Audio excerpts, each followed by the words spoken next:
been tough, but I'll make it because I've learned that if you have a dream, the only way to make it come true is to go after it. With your support, the United Negro College Fund is giving deserving students more of a chance to survive. It's giving them a chance to succeed. And for people like Harry Brown, a chance is all it takes.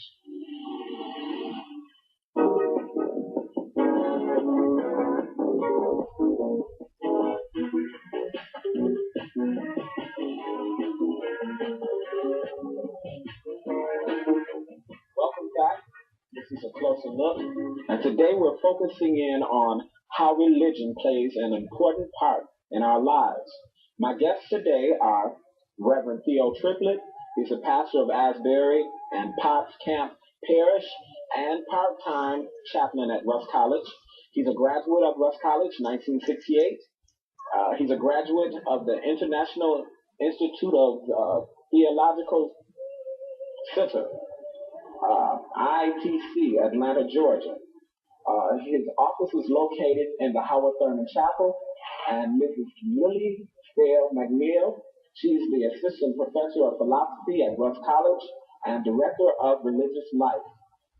She's been here at Russ 22 years, employed since 1963. And as stated before, religion plays a major role in our lives, whether we realize it on a conscious level or a subconscious level. Our country, our doctrines were formulated on religious beliefs, and our behaviors somehow display that socialization. In what direction is religion moving in today's society? Reverend Triplett.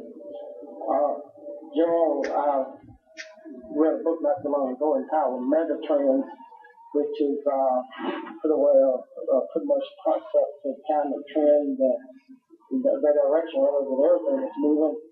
And there's another book by Peter O'Toole and Marvin Sexton entitled Encounter with the Future. And I was interested in their answer to this particular question. And they said the same thing that I'm going to say at this particular time, and that is, in spite of all the modern technological advancement that we're finding in today's society, that people will continue to need religion, because it is religion that gives meaning to life. It's religion that gives directions to life. It is religion that answers the question as to who am I, from whence did I come, and where do I plan to go. And religion then is moving in that direction of trying to give some theological interpretation to this fast moving society. Mrs. McNair, spiritual element of religion and the individual. What does it provide for society as a whole? Yes, ma'am. Yes, either one. Religion provides an opportunity for self-expression. The key to religion is enabling the individual to find a sense of identity within society. Each person wants to belong, no matter what area he takes. And I think if we look back at the past, there is always going to be a yearning toward a belief in something. We don't necessarily have to say that we believe in a God, but basically underneath all this is a striving to relate to a supernatural power. And trying to find self-identity or self, how can religion be used effectively in alleviating social problems such as teen pregnancies, controlling the divorce rate, and quasi behavior in general? When I say quasi, I'm eccentric or diverse in behaviors in our society. How can religion be used effectively in alleviating social problems? I would like to phrase that in terms of how the church can aid in helping to alleviate social problems. Many times our churches forget the fact that we don't have to unite in a basic movement to bring our youth to church, not only on a Sunday basis, but through the weekdays for some type of program that involves social issues. Such programs can also encompass resource materials on teen pregnancies, drugs, and the like. And these would enlighten the youth so that they would know that we care. And I think that is the most important element. Youth, you're mentioning youth. As you see it, how involved are youth? Let's say ages 14, let's go farther than that, 12 to 25, utilizing the church. To what degree is it being used? Is it being used good in a prosperous fashion? Or meaning are a number of individuals or youth involved in church-related activities? Speaking from the standpoint of my own denomination, I see good growth in terms of youth population. But the key is how well are we utilizing our resources at hand and helping to keep those youth within the church. And I do feel that we have agencies so adopted. Whereas to get these youth involved in the program as Commission on Education, Commission on Ministry, Commission on Social Concern, if we could only take these and work them into our program, I think that our youth will probably be in a better position. Options has become an issue today with the rise of modern technology. Instruments are becoming electronically controlled or having electric sounds. It's becoming a modern contemporary sound in a sense. How do you feel about percussions, drums, and congos, and string instruments, as well as synthesizers, those electric tonal instruments in the church, and to what degree should they be used? If you look back at the Psalms, you will see reference to cymbals and instruments. They may not say instruments, but the psalmists encourage us to use these instruments. I think it's essential to have these. It adds to the flavor. However, many of our you hold your thoughts. We're going to take a break. We want you to stay tuned, and we'll be right back with religion, how it affects you today. As stated before, is becoming a big issue, not as big as a few years back. With the rise of the modern technology and instrument synthesizers and that contemporary sound, that pop sound, a number of youth seem to be pulled in. I recalled hearing Andre Crouch mention the fact that if the music is going to bring children or the young adult society into the church, it should be utilized. How do you feel about that? To what degree should we use these instruments in our service? Should there be a special service for these instruments, or should they be used regularly on Sunday morning? Why not utilize them?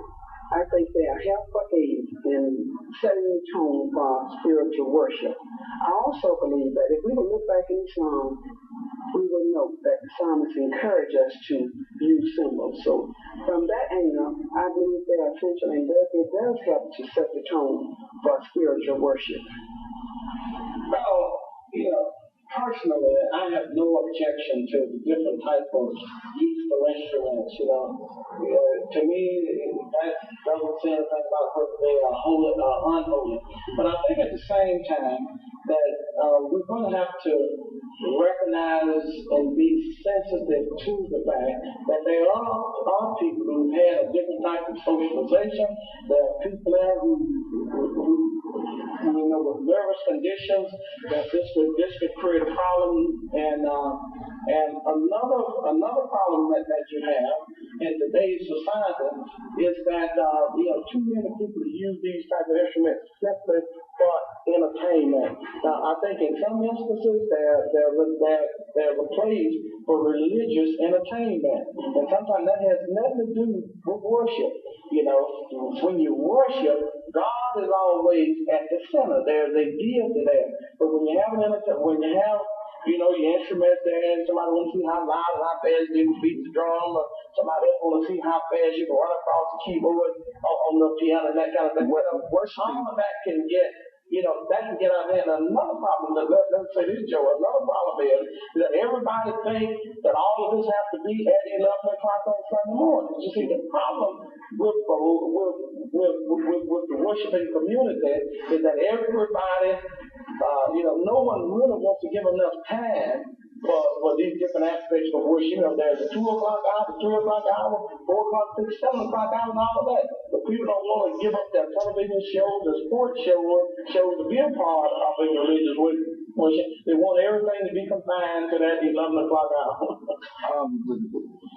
The style of worshiping in service or in church is not a universal thing, is it?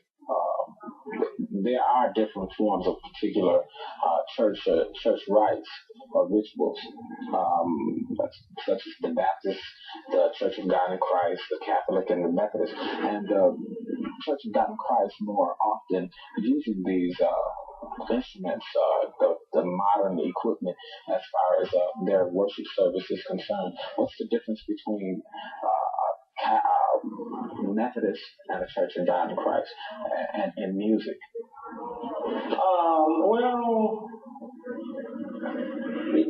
In the United Methodist Church, there's such a pluralism in the United Methodist Church. It's hard to really to talk about styles within the United Methodist Church. We have an interdenominational, interracial, and also international kind of church. We have the Hispanic churches. We have the black churches. We even have churches for mostly just women. We have gay churches, and all those worship styles, will vary depending on the people, the religious orientation, that kind of thing. So it's really hard to say, but in most instances, people of lower economic type backgrounds, they tend to get more into the, for lack of a better word, the rock and roll type worship style, And I have no objection. I was brought up under that kind of stuff, singing in quartets, and I can get with it, but no problem for me. All right. The rise of cults has made much influence to many people. What happens which makes a person turn to differing beliefs and philosophies of religion? Examples: the Jim Jones cult, I think it's the Sun Moon cult, and others. I think that one thing that encouraged people to move toward the cut is the fact that the cut often offers more of a sense of involvement, a sense of identity, which is different from the customary ancestor worship that we once had known. Say, for instance, during my early period, I was brought up in the Baptist church, and from the Baptist church, I gained deeper insight. I became more involved in spiritual worship and actually getting participate in the service. And now there's a trend in some churches not to really give youth our people that much of involvement. So therefore, many people will turn to the club with hope that there is a sense of identity within that club. Something that I can belong to. I have a little more freedom of the will, if you put it that way. Well, positivistic ideology, right? Well, I think another thing that happens with most of us is that, you see, we are brought up to, we are given in the mainline of the denomination, you have what's called pretty much the freedom of choice, and you come up and you're not dictated to. And I'm not the captain of myself. For something to give some direction to your life. How do you come up with all this? How does religion moralize an individual? Religion is said to be a moralizing agent. It gives substance to life. It gives substance to society. Well, how does it moralize an individual and then trickle into the society? Well, one of the whole purposes of religion is to form us spiritually. We call that in modern day language spiritual formation, and which means under a religious concept, you're taught to pray, you're taught to meditate, you're taught to learn good principles, good theology, that will undergird your life in such a way that will make you behave in certain ways. Your behavior pattern. Those of us who are Christian, we have accepted the behavior pattern of Jesus Christ. We learn this doctrine and try to form ourselves after this doctrine and try to teach others to to develop themselves after this doctrine. And this does become moralized. And this is one of the roles of the churches. What is prayer? What is prayer? Many of us seem to pray upward. Is prayer an upward action or is it an inward action? I feel that prayer is an inward action. I think it's a very personal thing. And it's left up to the individual. And many people think that you must fall on your knees in order for God to hear you. But you don't have to fall on your knees. You don't have to even crawl on your knees, and then say a prayer. You can walk along and utter prayer to God because it's a very personal thing. And that's between you and God. And no one can take that away from you. And when you pray for something, you don't want everyone to know that what you're praying for. Well, you also have prayer. You have the prayer of petition, where you petition God for certain things. Then you have the prayer of thanksgiving, where you say, thank God and glorify His holy name for the wonderful things that He's done for you. So there are different forms of prayer. But then there's the corporate prayer, where everybody prays together, for the world's problems and that kind of thing. I'm going to ask you all today two stories in the Bible. On a personal level, both of you, what is religion to you? How does it help you to gain what you want? And how does it help you to succumb to stressful situations? I would like to say that religion is a belief in a supernatural power. And herein this is the opportunity to express my feeling of a commitment to a supernatural power.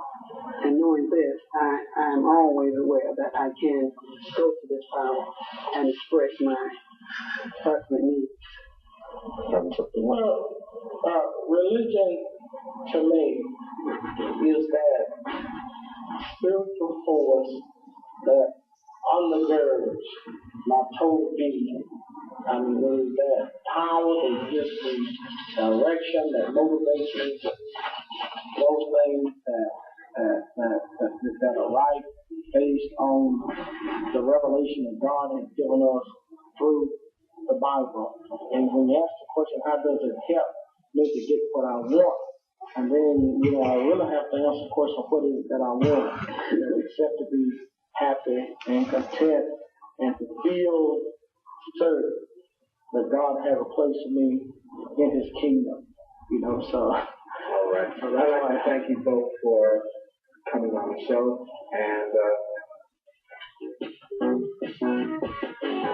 L. King once stated, the United States cannot hope to attain the respect of the vital and growing colored nations of the world unless it remedies its racial problems at home. If America is to remain a first-class nation, it cannot have a second-class citizenship. And with that, thank you for tuning in, and remember, be good to yourself, then you can be good to others. Good night, and have a safe week.